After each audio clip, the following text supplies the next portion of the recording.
Hello everyone and welcome to Fireside Reading. I'm afraid yesterday was a tiny little bit of a calamity. We started and then it seems like the Instagram live feed just suddenly froze. So I'm sorry. Hopefully you've had a chance to look at the story on Instagram, to look at the thing, or it's also up on YouTube. Well, I am, however, going to tell you a little bit about what happened in chapter 20, in case you missed it. So Pip arrived in London, and it was a little scary, and he made his way to Mr. Jaggers' office.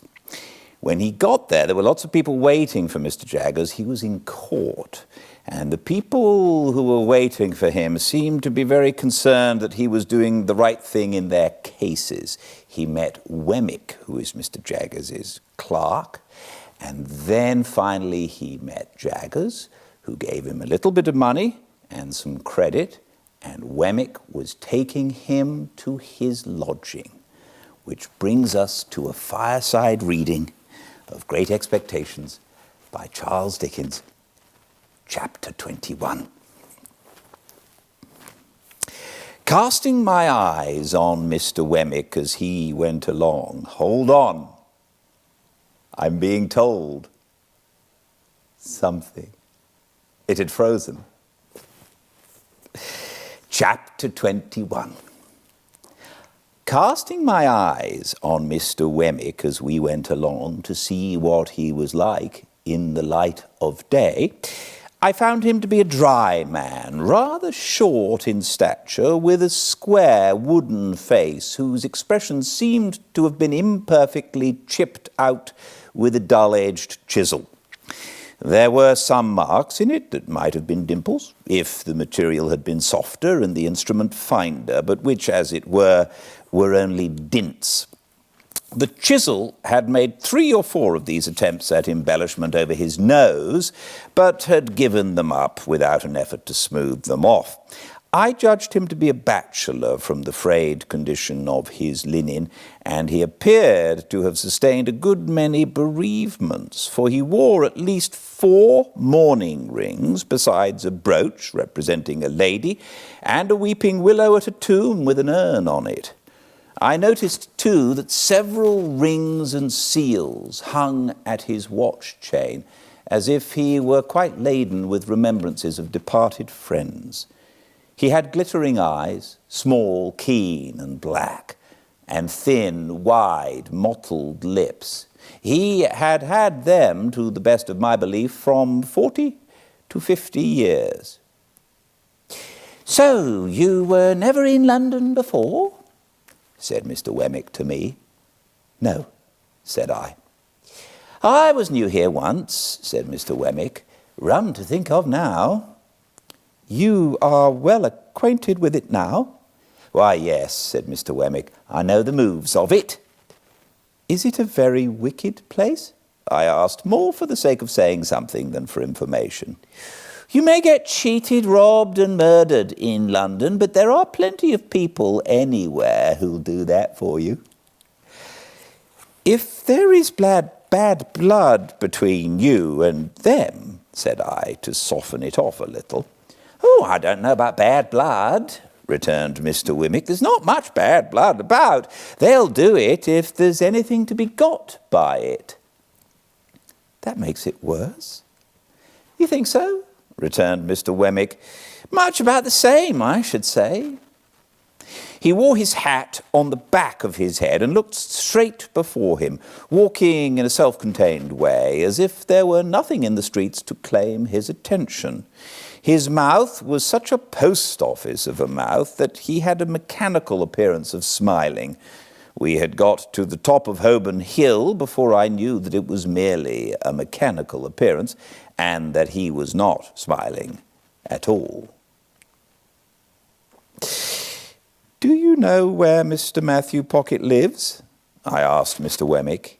"Yes," said he, nodding in the direction, "at Hammersmith, west of London." "Is that far?" "Well, say 5 miles. "Do you know him?" "Why, you're a regular cross-examiner," said Mr. Wemmick, looking at me with an approving air. "Yes, I know him. I know him." There was an air of toleration or deprecation about his utterance of these words that rather depressed me, and I was still looking sideways at his block of a face in search of an encouraging note to the text, when he said, "Here we are at Barnard's Inn."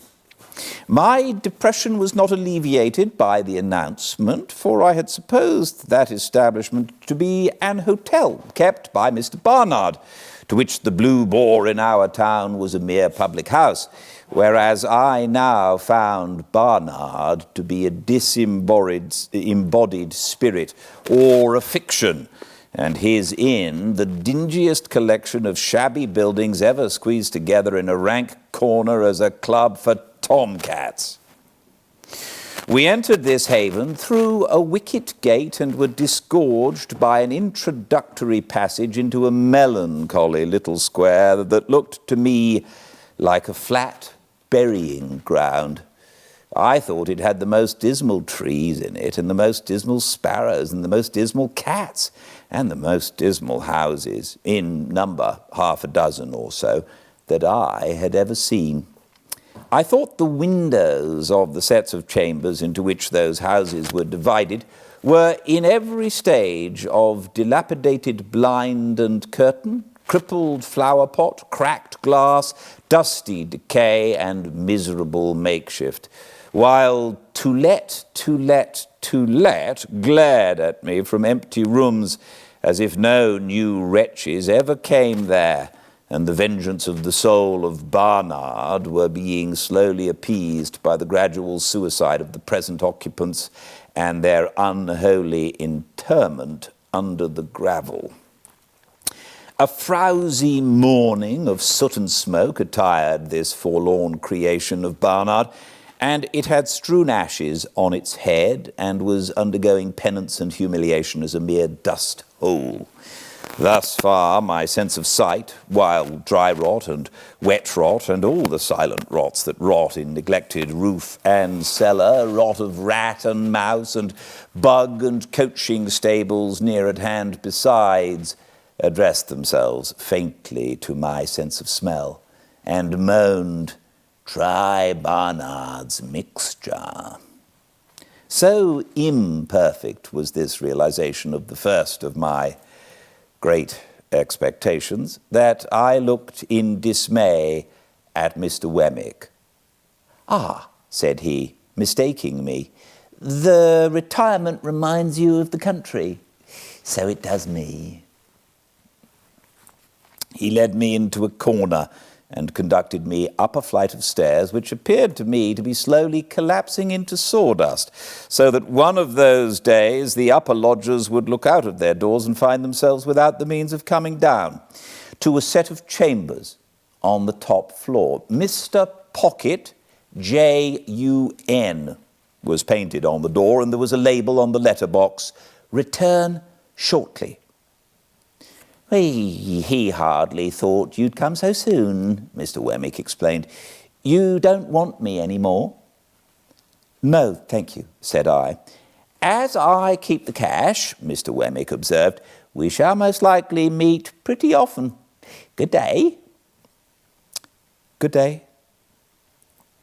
I put out my hand, and Mr. Wemmick at first looked at it as if he thought I wanted something.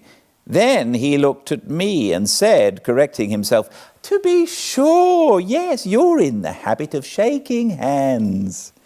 I was rather confused, thinking it must be out of the London fashion, but said yes. "I have got so out of it," said Mr. Wemmick, "except at last, very glad. I'm sure to make your acquaintance. Good day." When we had shaken hands and he was gone, I opened the staircase window and had nearly beheaded myself, for the lines had rotted away and it came down like a guillotine. Happy it was so quick that I had not put my head out. After this escape, I was content to take a foggy view of the inn through the windows encrusting dirt, and to stand dolefully looking out, saying to myself that London was decidedly overrated. Mr. Pocket Jr.'s idea of shortly was not mine, for I had nearly maddened myself with looking out for half an hour, and had written my name with my finger several times in the dirt of every pane in the window before I heard footsteps on the stairs. Gradually there arose before me the hat, head, neckcloth, waistcoat, trousers, boots of a member of society of about my own standing. He had a paper bag under each arm and a pottle of strawberries in one hand, and was out of breath. "Mr. Pip," said he. "Mr. Pocket," said I.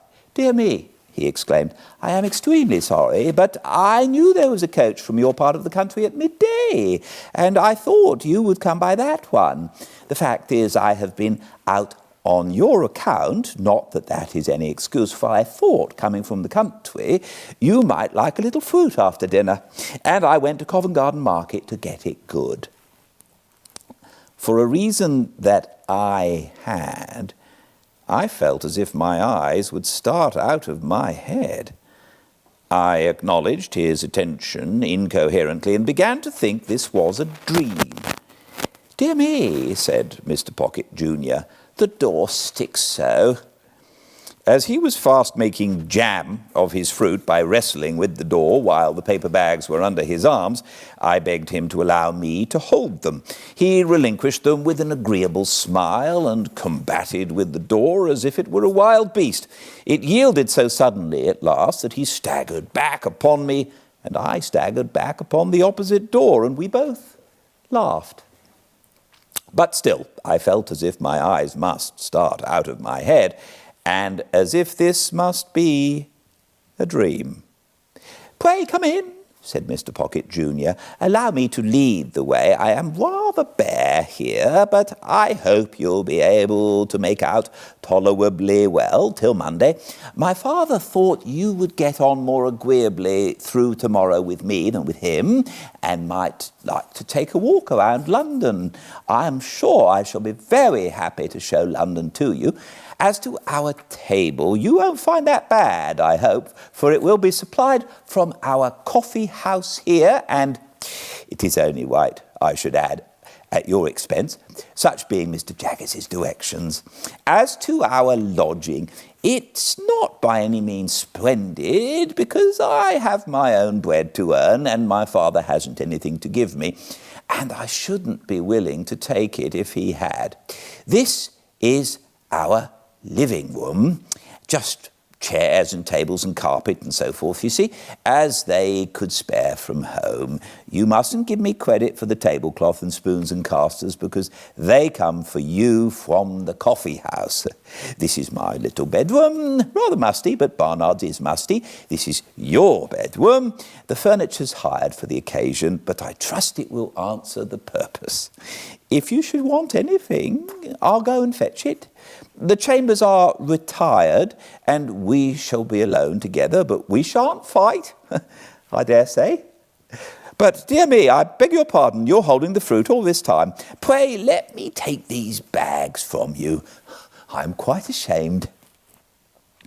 As I stood opposite to Mr. Pocket Jr., delivered him the bags, 1, 2, I saw the staring appearance come into his own eyes that I knew to be in mine, and he said, falling back, "Lord bless me, you're the prowling boy." "And you," I said, "are the pale young gentleman." Thank you for joining me. I hope we had success with Instagram today. I hope this helps while we're all stuck at home, and I look forward to seeing you here tomorrow for the next chapter of Fireside Reading. Until then, please be well.